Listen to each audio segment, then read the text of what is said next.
Hey guys, welcome back to my channel. So today I'm going to be talking about a case I got from Unsolved Mysteries on Reddit. I'm going to be linking it down below in the description. So without further ado, this is going to be the Hang Lee missing person case from St. Paul, Minnesota. So she went missing since January 1993 and she was about 17 years old. So basically, the story starts out with Mrs. Hang Lee going out and leaving her family's apartment to go for a job interview on January 12th, 1993. And she has not been seen since. So basically, she was described as a naive teenager, a bookworm. She loved romance novels and dreamed of becoming a writer who would chronicle the Hmong experience in America. Her parents had moved to Minnesota from Laos, I'm sorry if I'm mispronouncing it, when she was younger, so she'd been through a lot in her life. She told her brother, Koa Lee, that her job interview was with a friend's boss. So she had had a job previously at at a cafe, and she wanted to find a new job that her friend had told her about, and she had the interview that day with the boss, who was identified as Mark Stephen Wallace. So basically she wanted to go there because she had heard that Mark would pay her more, and she decided to go. So basically that night Mrs. Hang was supposed to work at her previous job at the Wong Cafe, and she said that she had a job interview, so she didn't go, but the owner of that cafe had said that it was very unusual for her not to show up the next day to work as well. So that was kind of a red flag. So Hang left behind her clothing, her purse, which contained a lead ball and a knife for her protection, a $100 paycheck, and her savings that she wanted to use to attend the University of Minnesota next year, or that fall. So that's very weird, because if this was a runaway case, she would have taken her purse and her savings and the $100 check, but she didn't take any of it. So here's a picture of her that I'm about to pull up. As you can see, she just looked like your typical 17-year-old having fun with her life and just getting ready to go to college, and it's just so tragic to see what happened to her at the prime of her life.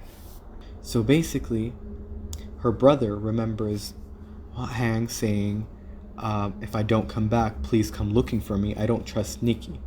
Nikki was Kia Lee's nickname, no relation. She was the girl that worked for Mark and was the friend that told Hang to go to the interview, and she introduced them. So basically, when Nikki, or Kia Lee, was interviewed, at first she had said she saw Hang leaving with some unknown young man, and a few months later she decided to change the story and say that Hang actually left with her employer, Mark. And the reason why she said she had lied at first is because she thought Hang might have run away and she would return soon, and also she had, her employer told her not to tell anyone.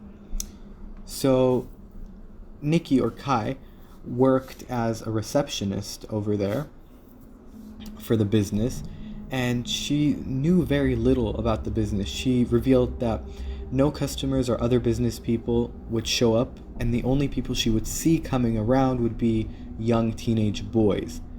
And she said they would go into Mark's office and he would lock the door.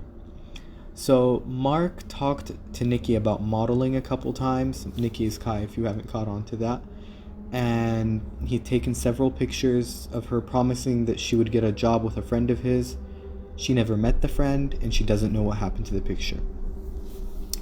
So basically, another detail that Kai, or Nikki, gave, I'm sorry if I'm mispronouncing any of the names again, just correct me in the comments.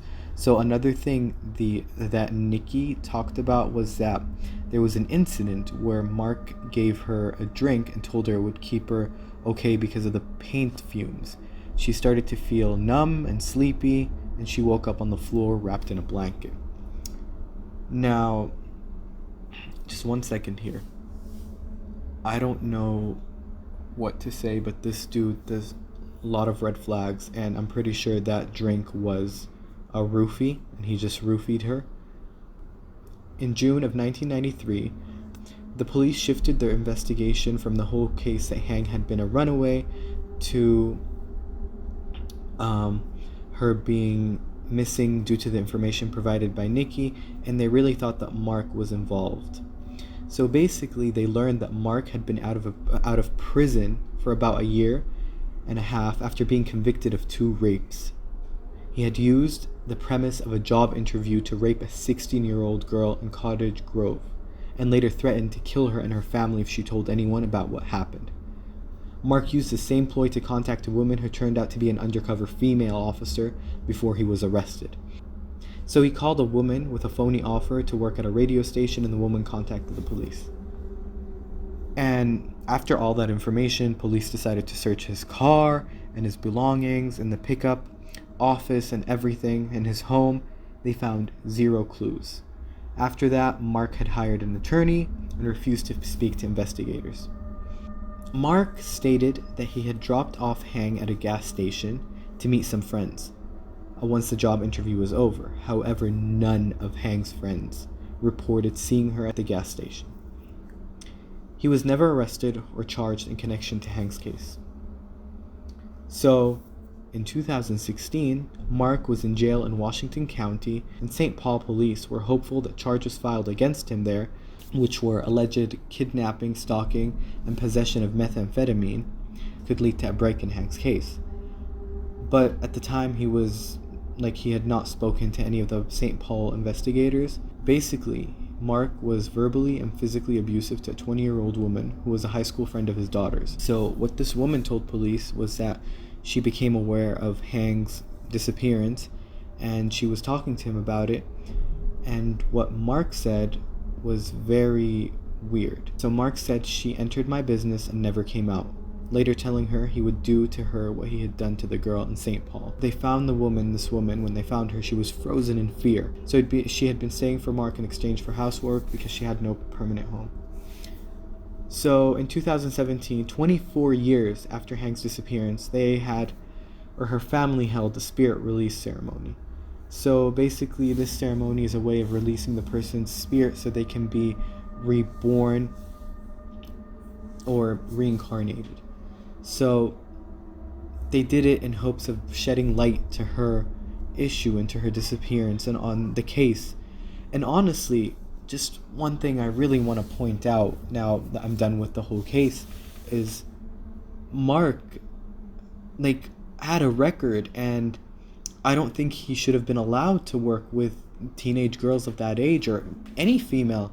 In fact, if he was using fake interviews to lure them in and then to assault them, that's just disgusting. It's so disgusting, and I really hope they get justice for their daughter, and whoever did this, regardless of who it was, really does end up going to prison.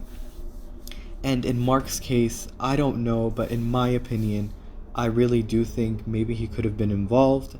And this is my opinion on the matter, seeing what I've read here. And I don't know, honestly. I want to know what you guys think about the whole thing, because it's very weird. The case just seems like the police didn't really look into the people that they should have been looking into that well. Or Mark, if he allegedly had done it, he just really knew how to cover his tracks really well, and they weren't able to find anything. But it just seems like a open and shut case to me from reading this information. So basically, Mark is still the most likely suspect. In 2018, he was sentenced to 54 months in prison for the kidnapping of the woman who questioned him about Hang's disappearance. So honestly, I just want to know what you guys think about this. I really believe that this case could have been solved. Seeing all these, from just reading this, it really does seem like an open and shut case, but I just don't know why they didn't solve it or why they didn't give the family justice. In my opinion, I believe that Mark really did it, and I'm pretty sure after hearing this, anyone would be convinced that he did do it. He has a horrible track record, and he went to prison for attacking someone. I just, I don't know what to say, honestly. It's just so disappointing that they haven't gotten justice.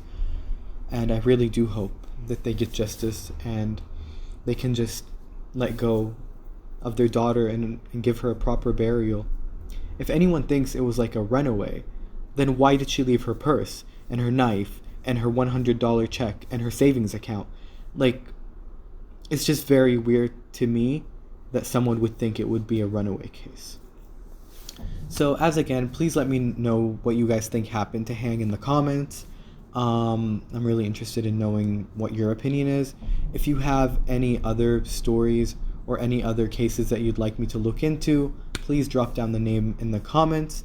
Also, if you have any information about the disappearance, I have put down the St. Paul Police Department's number in the comments, in the description below.